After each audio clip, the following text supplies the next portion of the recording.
শিলাদিত্য, তোমাকে জানিয়ে রাখি এই মুহূর্তে যে বড় খবর আসছে যে লন্ডনে যাওয়ার জন্য ছাড়পত্র এখনো পর্যন্ত শেখ হাসিনা পাননি, আর তাই তাকে আজকে রাতে দিল্লিতেই থাকতে হচ্ছে এবং ভারতের সেনা এবং নিরাপত্তা রক্ষীরা নিরাপত্তা দিয়ে শেখ হাসিনাকে একটি সেফ জায়গায়, গোপন জায়গায় রাখার বন্দোবস্ত করছেন।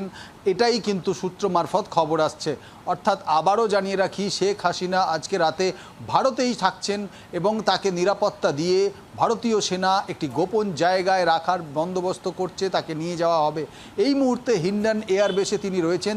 তার সঙ্গে জাতীয় নিরাপত্তা উপদেষ্টা অজিত দোভাল দেখা করেছেন এবং সেনার আধিকারিকরাও অনেকে দেখা করেছেন, এবং তুমি যেমনটা বললে ওয়েস্টার্ন এয়ার কমান্ড তিনিও দেখা করেছেন এবং তাদের সঙ্গে কথা হয়েছে।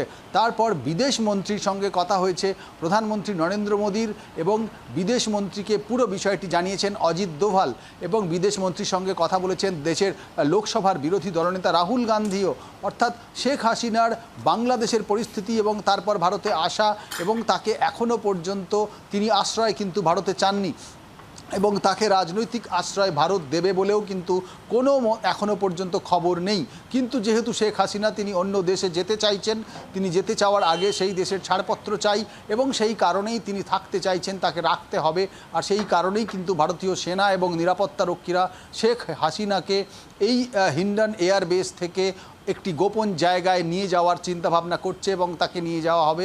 এই মুহূর্তের সবথেকে বড় খবর এটাই শিলাদিত্য, যে খবর পাওয়া যাচ্ছে যে হাসিনার তার দেশ থেকে বেরিয়ে আসার পরে সেখানে যেভাবে তাণ্ডব শুরু হয়েছে, তারপর হাসিনা তিনি আর রাজনীতিতে থাকবেন না এবং একেবারেই রাজনীতি থেকে তিনি নির্বাসন নিচ্ছেন, এমন খবরও জানা যাচ্ছে, এবং তিনি বাংলাদেশের শান্তি কামনা করছেন, এটাও জানা যাচ্ছেন।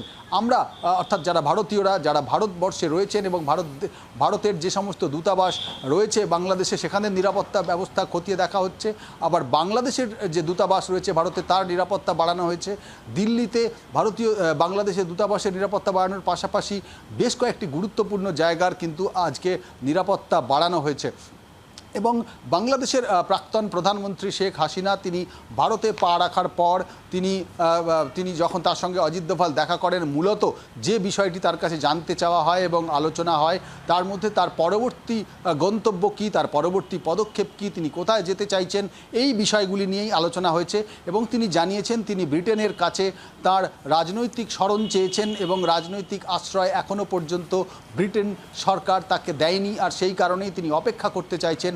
আর সেই অপেক্ষার সময়টুকু ভারতে তাকে থাকতে হবে, আর সেই কারণেই এয়ারবেস থেকে তাকে একটা সুরক্ষিত জায়গায় নিয়ে যাওয়া হতে পারে বলে এই সূত্র মারফত জানা যাচ্ছে। ধন্যবাদ রাজীব। বাংলার আওয়াজ, বাঙালির আবেগ, জি 24 ঘন্টা।